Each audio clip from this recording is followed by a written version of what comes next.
السلام عليكم ورحمة الله وبركاته. أعزائي المتابعين والمتابعات لقناة هشام عبد الصمد رضوان، تحياتي لكم. طبعا الصوت اللي احنا سامعينه مع الفيديو ده الهوا شديد جدا. احنا رايحين دلوقتي في زيارة إلى المقابر وراكبين على الدراجة البخارية الموتوسيكل، فعشان كده في هوا أثناء التسجيل.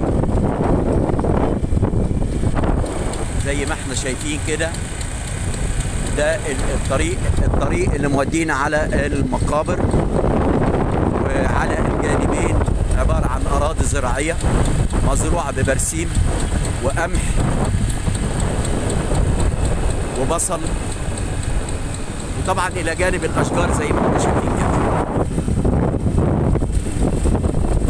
السماء ملبدة بالغيوم، يعني احتمال سقوط أمطار، لأن السحب السوداء دي بتبقى بيسموها سحب ركامية، بتبقى مليانة بالمياه.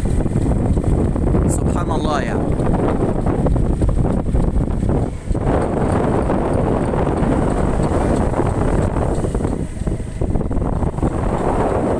اللي عدى ده عبارة عن راعي أغنام، ما بتفرقش معاهم الجو شتاء أو صيف، أكل العيش، بيرعى الأغنام في أي وقت في أي مكان، واحنا في ريف طبعا.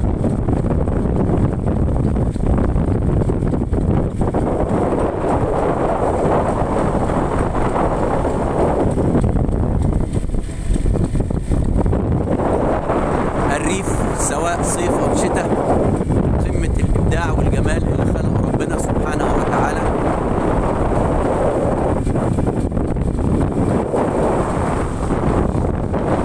تحيا مصر، تحيا مصر.